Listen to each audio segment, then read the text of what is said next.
qual ninguém jamais sonhava interromper um só momento deste. Era para ela o santo jardim do Senhor. Pobres almas, as que não têm esses jardins. Busque o seu aposento secreto, querido. É Jesus que o diz. E eu digo à minha alma e à sua alma: minha alma, pratique o estar a sós com Cristo. Está escrito que tudo que ele declarava em particular aos seus discípulos. Não se maravilhe disto, minha alma. É verdade na sua própria experiência. Se você quer entender a si mesmo, mande embora a multidão. Deixe que se vão um a um, até que você esteja a sós com Jesus. Você já se imaginou como a única criatura restante na Terra, a única restante em todo o universo? Já pensou nisso? Nesse universo, o seu único pensamento seria: Deus e eu e Deus. E contudo, Ele está tão perto de você, como se você fosse o único ser. Tão perto, como se no espaço ilimitado, nenhum outro coração pulsasse, senão o dele e o seu. Oh, minha alma, pratique o estar sós com Deus.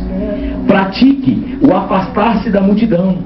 Pratique a quietude do seu próprio coração. Pratique o solene estribilho que diz: Deus e eu e Deus. Não deixe que nada se interponha entre você e aquele que luta com você como lutou com Jacó. Você será repreendido, minha alma, sim, mas perdoada também. Você será disciplinado, minha alma, sim, mas amada também. Você chorará na presença de Deus, ó minha alma, mas também será consolada por Ele. Graças a Deus por estas palavras. Queridos, eu trago para vocês nesta manhã uma palavra de consolo. Uma palavra que diz em Mateus, no livro de Mateus, capítulo 14, versículo 23, diz que Jesus deixava as multidões e ia falar com o Pai. No final da tarde, ele já estava cansado de tantas coisas.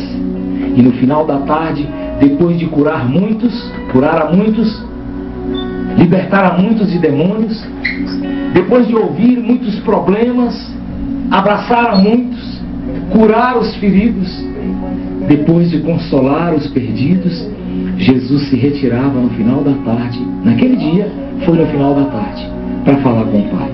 Jesus estava cansado.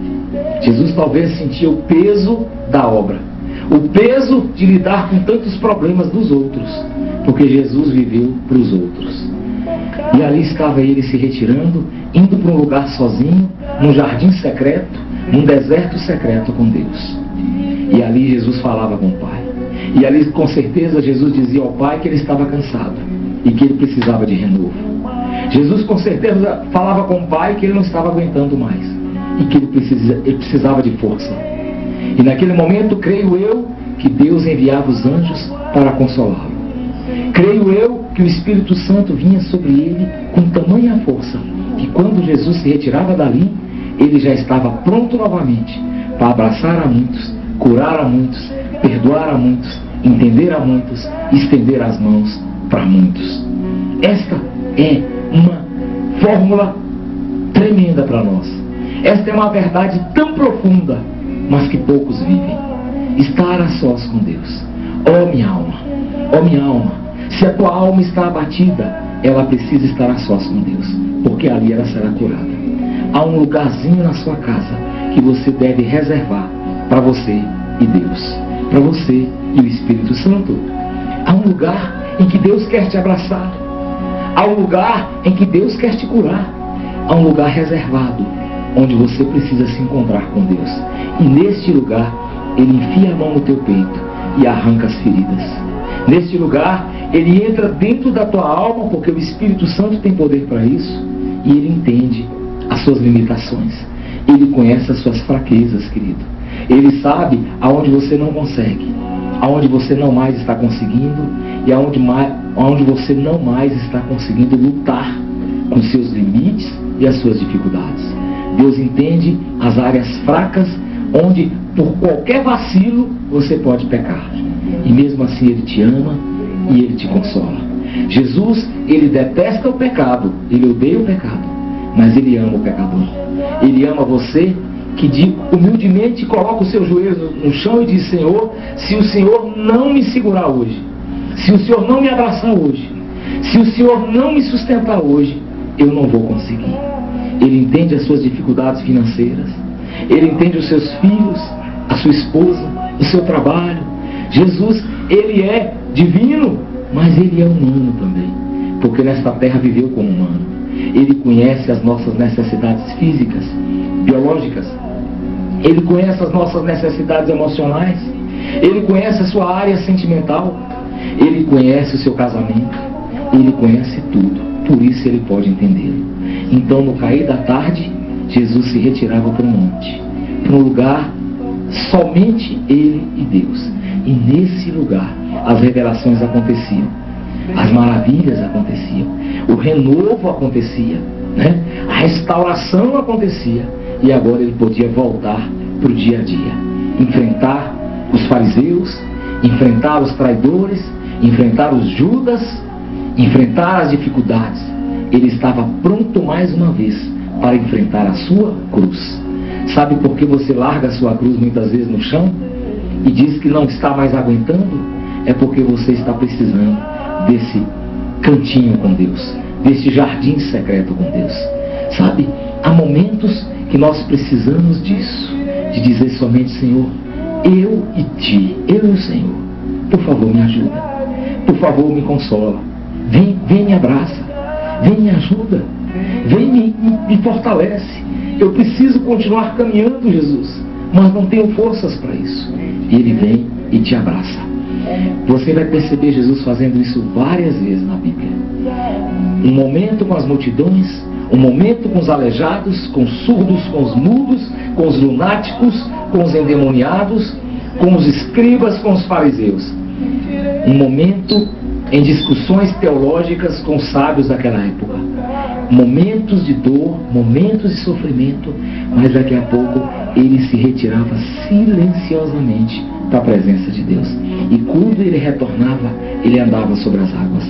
Nesta palavra você vai ver que logo depois em que Jesus falou com o Pai, ele vai andar sobre as águas.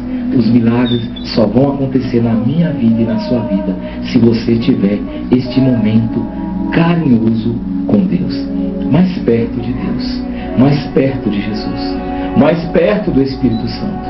É aonde você tem que estar. Pastor, como é que eu faço isso? Chorando na presença de Deus. Não precisa tantas palavras, não precisa nem pedir muito. Se você começar adorando, se você começar glorificando. Pastor, mas eu passo por tantas lutas. Agradece o ar que você respira. Pastor, é porque o Senhor não conhece o meu casamento, como é tão difícil. Agradece a Deus pela sua saúde.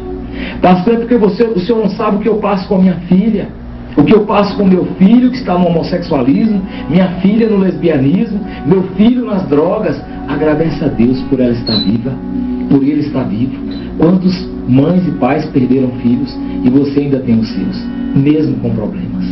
Pastor, é porque o Senhor não sabe. Já passamos até por fome em casa, por dificuldades, mas você está vivo ainda, meu irmão. Você está vivo ainda. Há possibilidades ainda disso tudo ser mudado. Há sempre uma possibilidade de recomeçar.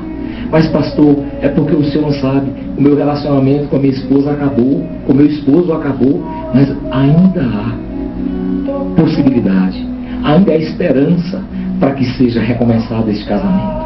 Ainda há esperança para que dê certo, para que volte a ser como era antes, lá no princípio, lembra? Amor, beijos, abraços, risadas, gargalhadas, tudo é possível ao que crê. São essas possibilidades que Deus traz para nós hoje. E nesta palavra, Jesus nos ensina tanto, uma coisa tão simples. Jesus é humano, querido, Ele é divino, mas Ele é humano.